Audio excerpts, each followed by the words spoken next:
very special guest. Oscar is here.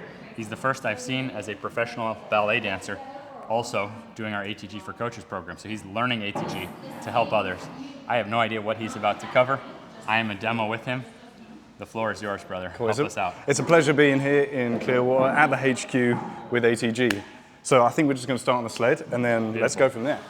All right, we're going backward? Let's do it just backwards, yeah. I've got you a sled over here. Oh, perfect. Come, come, come.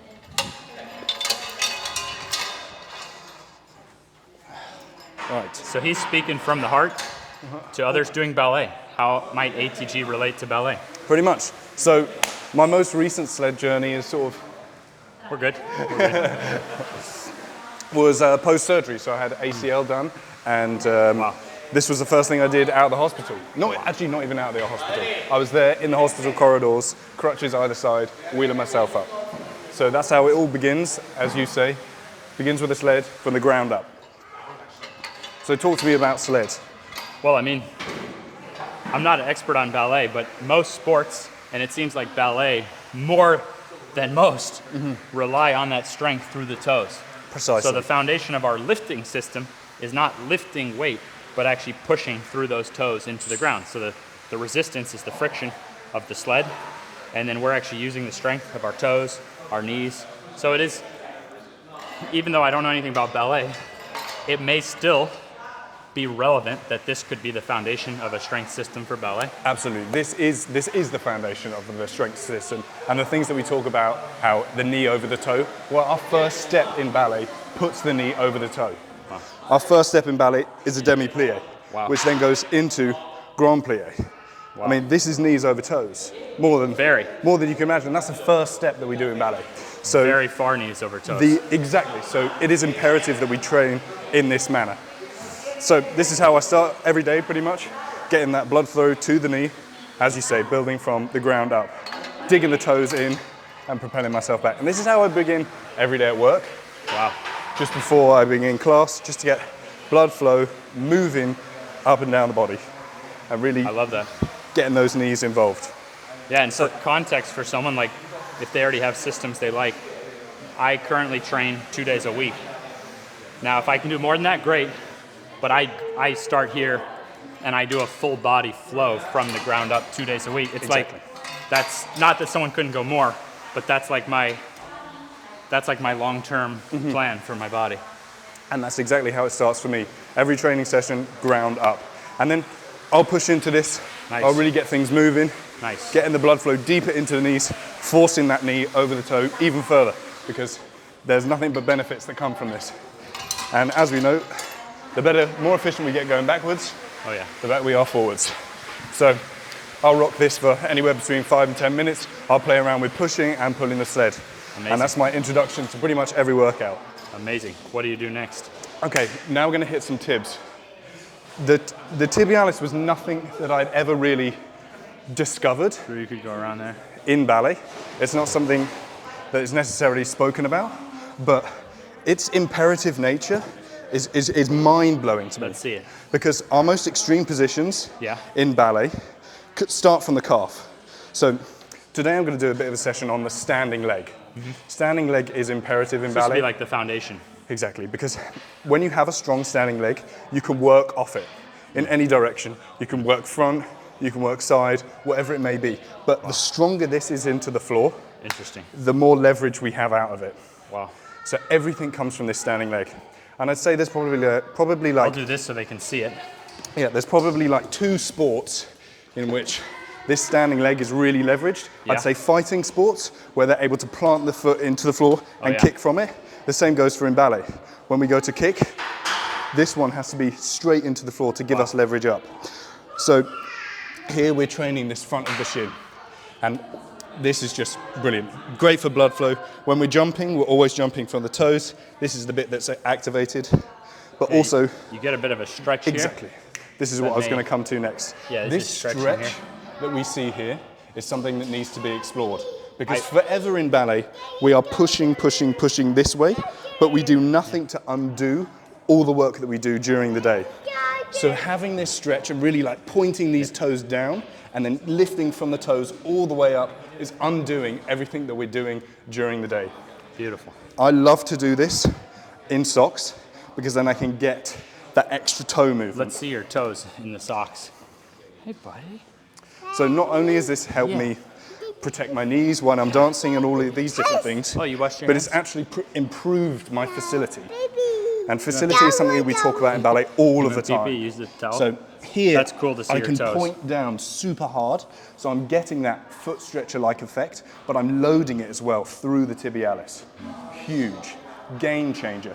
When we're doing all of our petit allegro and all of these different things, this is so active from the floor that it has changed it for me. That's really smart, doing it in the socks. So I'm getting the stretch here, and then I'm undoing all the work that I do during the day.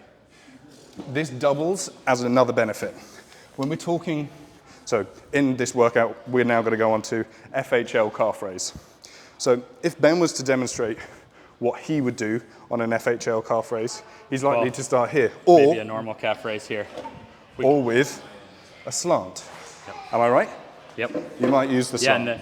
and I think the slant is my overall favorite. Okay. And I just toss it like, I just toss it up against the air, or I toss it here, or the person could just put it against a wall. But yeah, you're going into a stretch now. Fabulous. And you can try to, for me, this is my favorite. It's just using the slant. And this is the best way to do it. You can also regress it further and do it from an angle like this. Yeah. Anything's great. But the added element that I am really focusing on for ballet is to feel that stretch on the toes at the top. So I'm feeling a stretch on the underside of the sole of my foot.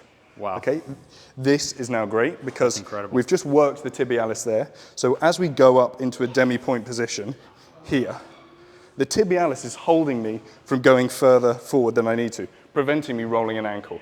But also, I've been working that calf raise so I can hold myself in this position.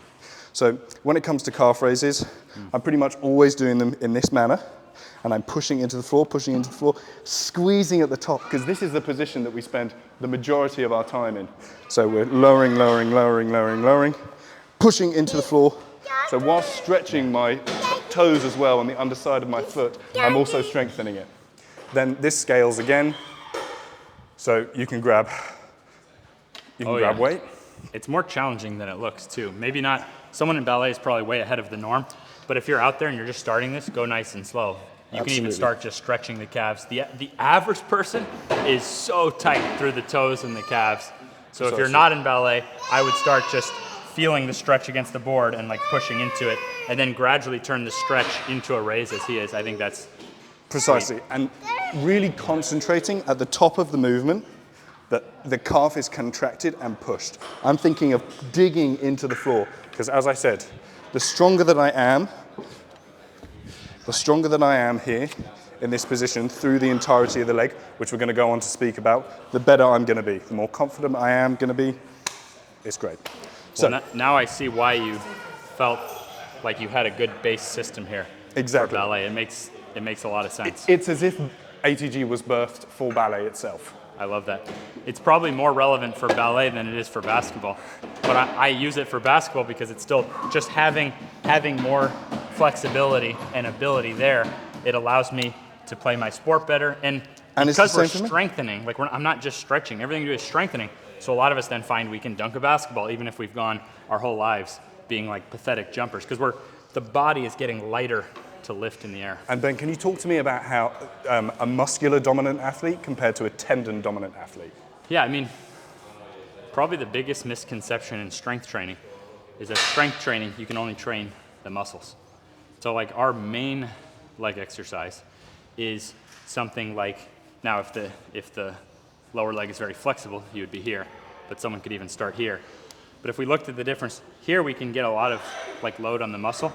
Now here, we're actually loading into connective tissue. Now you have a lot of different types of connective tissue, but if we take, for example, tendons hold muscles to the bones, ligaments hold bones to the bones, these things can adapt and strengthen. So this, I can pump up my leg muscles here, but this is gonna have a different effect on developing the connective tissue than just using whatever weight I can use here. So it's nothing against here, but the point is here, you're gonna be more muscle, and then here, you're gonna be more, you can actually get in and stimulate the connective tissue more. Ben is someone that is extremely tendon dominant. Someone like Stephen Holmes is similar. Am I right? Yeah, but started out just not dominant in any way, shape. Exactly. How many knee surgeries? I mean, I had a 19-inch vertical, so like I remember on my high school team, when we would do the testing, I was the lowest on the team. Right. And I'd get made fun of it for it, and how I had no bounce. And I trained the way they told me to, no knees over toes, nothing below 90, because that's where you have pressure on the connective tissue. Exactly. Pressure was just misconstrued, which is why, okay, our main exercise, you can elevate the front foot, you can assist. So here, my mom is 70, and she was able to get into the ATG system like this. Now she can do it here. Now she has way more mobility, athleticism. So the idea is, where do we have the pressure? The American system ran from that pressure, when in fact we should have been trying to understand it. Monster? We should have been trying to turn it. We should have been trying to understand pressure, so we can handle pressure. Ballet, you can't exactly just avoid the pressure. Like if you look at the opening position, boop, knees over toes. It's inevitable. It's going to be happening. We work in this rotated position all of the time, so the pressure is in an abnormal way yet again.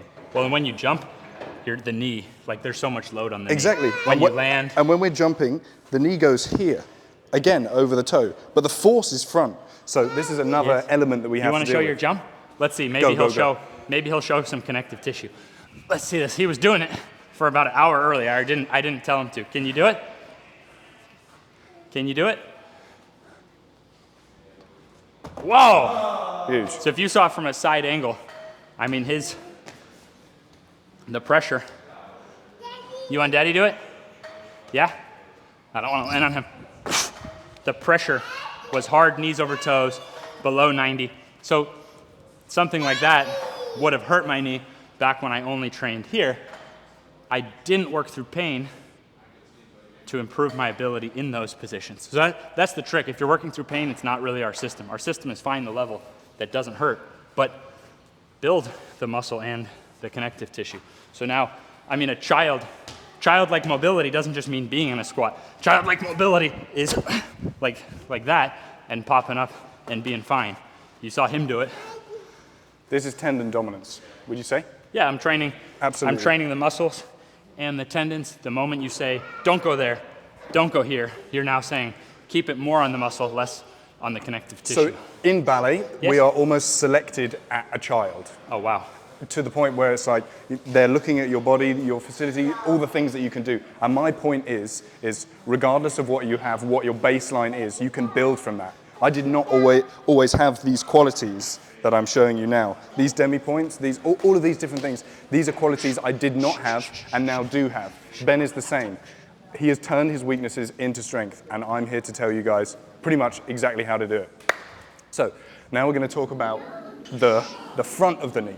So when we're in these standing leg positions, you're fully extended through the leg. Okay, so that's going to apply pressure here to the patellar tendon. Okay, so how are we going to strengthen that? Pretty easy. We do reverse step-ups. This is how we begin. And you can start with, you can pretty much start on the floor with a reverse step-up, allowing that knee over the toe. This is what I did just after surgery, to really begin getting those ligaments and tendons all in the right place. But then the step moves up, and we get to a position where the knee is even further over the toe. Again, strengthening those tendons, ligaments, and that VMO here. All great stuff. So we are training that patellar tendon, becoming strong in the front of the knee, so that when we have a leg that we need to stand on, we're able to really get there with conviction. Yeah, and you still have common sense applied. So like, I do the exercises at much higher levels than my mom does at age 70. We do the same exercises, then based on your goals, you might have some level that you want to go to. So like, some of our athletes will progress to where you're now doing it like without the wedge, but I've never had my mom even try this. Now, she could though, because if she held on, went slow, rocked onto the toe. So for ballet, the progression would probably be to not using the wedge. Absolutely, absolutely. This is probably the ideal step up for ballet, particularly for girls that are in point shoes, when you're jumping on retracted foot and all of these different things. This position that he's in right now, this is ideal for ballet, especially the girls. So when we've attacked the front of the knee, just last week, I was over there, 60 kilos on the bar, raises, work to treat. Now we've addressed the front of the knee, we need to look at the back. Oh, mama go nine. When we're talking hamstring training, we have two opposite ends of the spectrum. You have a short range exercise, something like a hamstring curl here. Also great. Great for tissue recovery and all of these different things. And then we have the daddy of all knee exercises, really, the Nordic. This is something that I still have work to do on, big time. But what we're doing here is very intense. That's why we make the bench. What we're doing is we are resisting. We're resisting. We're fighting the knee being pried apart, and then we come up again. Yeah, that's great work right there. It doesn't take much. No, it doesn't. This, I'd say, I average 2 sets of 5 once a week, but it's like a long-term regimen. On average, I train my legs twice a week, so hopefully someone can see if they do ballet. I'm not trying to say you have to completely change everything. You know, you can start with his tips in order. Exactly. We answer all the questions on social media, so like if someone is watching this video and has further questions, we'll do our best to. But I do have to ask Ben to demonstrate this, because I don't think there's anybody in the world that's got a Nordic quite like this. Believe it or not, there's a lot. Because really it was from observing like the best athletes I was coaching and seeing that they could control like flat, they could control that all the way down. This is unbelievable end range. And can you imagine? Yes. When you're as strong as Ben is, in this end range where the knee is like almost in a straightened position and his hamstring is still clinging on, can you imagine the force that you can apply through the ground? I think it adds a bit of like, just a bit of extra stability when you're going. I've been fortunate, 10 years, no knee setbacks, but like I'm trying to create so much ability. This is, again, very connective tissue dominant. Like you can build your hamstring off of it, but you're gonna feel it like down here. So everything we've shown, slow and steady. Again, protecting Put in that a ACL. little. The connective tissue, many of the different parts of connective tissue can grow and strengthen, but they do it slower than muscle tissue. And they don't become as large as muscle tissue, but they do grow and strengthen, and they are stronger pound for pound, meaning the tendons here holding the muscles to the bone, those are stronger than the muscles. So you think freak natural athletes who don't have huge muscles and yet they can fly, well, that connective tissue is probably pretty strong. So the point is that you can strengthen your connective tissue, but by the nature of how it works, you got to take your time connecting the connective tissue. It takes longer to develop. And all those things that you said there, not as big as muscle, all of these different things, these are boxes ticked in terms of ballet. We don't want to create huge bodies. This is what ballet has desired for us, but we can achieve that in more ways than one, this being one of them. This really has changed my knee for the better. That's outstanding. And I can tell that once I'm able to do this flat, it's going to be another level of game-changing-ness. So that's the Nordic. Also great because when we're in that, what you would call like a grand jeté, for example, you're able to kick the leg and not be worried about what's happening in the back. Can you do yoga? The faster we're able to get in these positions, the longer we're able to stay in the air, the longer we're able to show the audience these positions. And this is all that we need in ballet, really. So the last thing that we're going to move on to is we are going to do some hip flexor lifts. So here at ATG, you're going to see a lot of the different versions with how they exercise this hip flexor and the front abdominals. You're going to see some guys using gar hammer raises. All of these things are great. So yes, go, go, go. This guy over here, he's an animal. 40 pounds with the hip flexors. As we can see here, this is all great stuff. So being able to hold the legs high and close to the body, you're then able to make extensions from it. This is power right here. But the way that this doesn't translate to ballet is this absence of the standing leg. Yes, it's all well and good being able to hold things here, both legs at a time, but we also need that separation. We need length on the hip flexor on this one and contraction on this one. So how do we train that? We're over here. And you can use any sort of which way to load your hip flexors up. You can use ankle weights. I like to use, this seems to be working for me at the moment, so I'm just tying this into my foot, just like this. So nice and tight, really close to the bottom of the foot, so it's not wobbling around as I move. Okay, we can skip this bit on.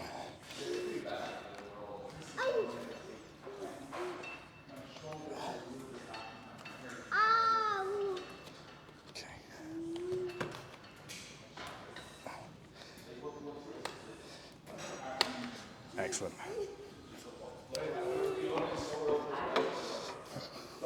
So, when it comes to strengthening the hip flexors, I'm really thinking about this supporting leg. So everything that we've just done, we're now going to put into this exercise. So whilst feeling this leg nice and tight, the supporting one, I'm pushing this into the ground and lifting this up, holding at the top and coming all the way down. Also while thinking of keeping the weight as close to the body as possible. So not out here, but in fact, here. This activation here translates to ballet so incredibly well. And I'm thinking the whole time about, can I get this in tighter? Can I hold it here? This is going to produce extensions. And I like to play around with something that's internally rotated and then externally rotated, because this has great translation as well. Finding that passe position in ballet. All the time, I'm thinking the whole time, push my standing leg into the floor. This is what lifts the leg up. Huge amount of hip flexor work. And that is how I use the hip flexor for ballet. Right. Well, I've been watching while drawing animals on the board.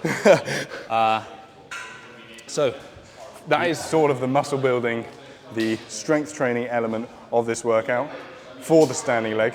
One thing is for sure, that is definitely the most detailed ATG for ballet video ever. So you did your job well. Thank you very much. You're a great teacher. Really appreciate you being a guest on the channel. Can we take through 2 stretches as well? Go for it. Absolutely. And thanks to the viewers for Are you leaving us? bearing with me. Well, I'm just trying to keep track, make sure the kids are safe. You know, it's a tough trade-off between daycare and, you know, I'd still rather be with the kids. Of course. It's a tough, that toddler stage is pretty intense.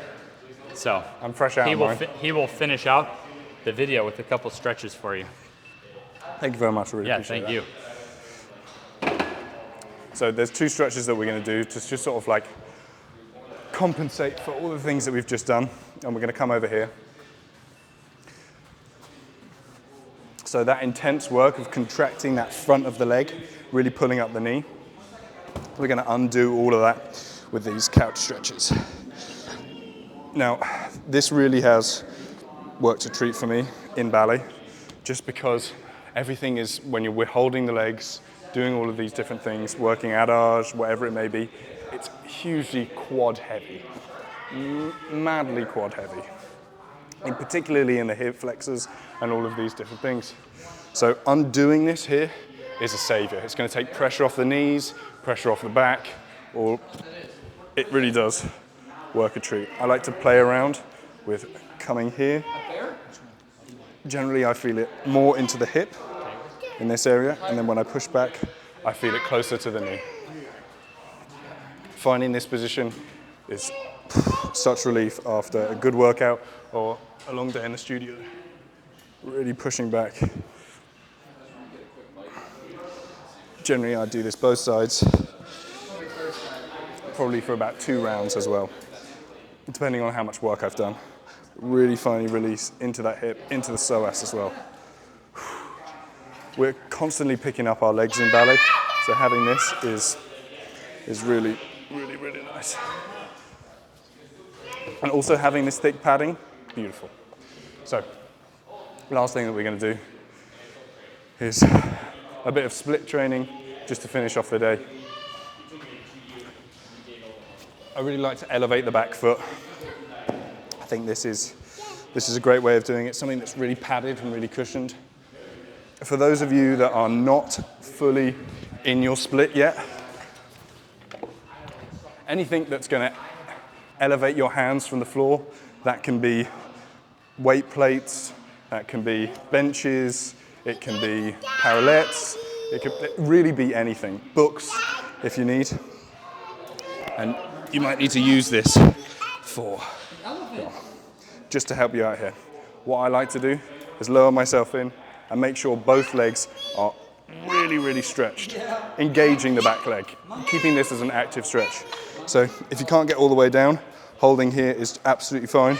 But if you want to get all the way down, that's the thing to do. And we're here, like this. We do that both sides as well, but elevating that back foot is really great just to get into the hip here as well. I like to do this actively because these are the positions that we're likely to demonstrate in the air. That's kind of everything. Amazing. Thank you very much. It's been a pleasure. The man himself. Thanks so much. Incredible job. Cheers. Thank you. Yes.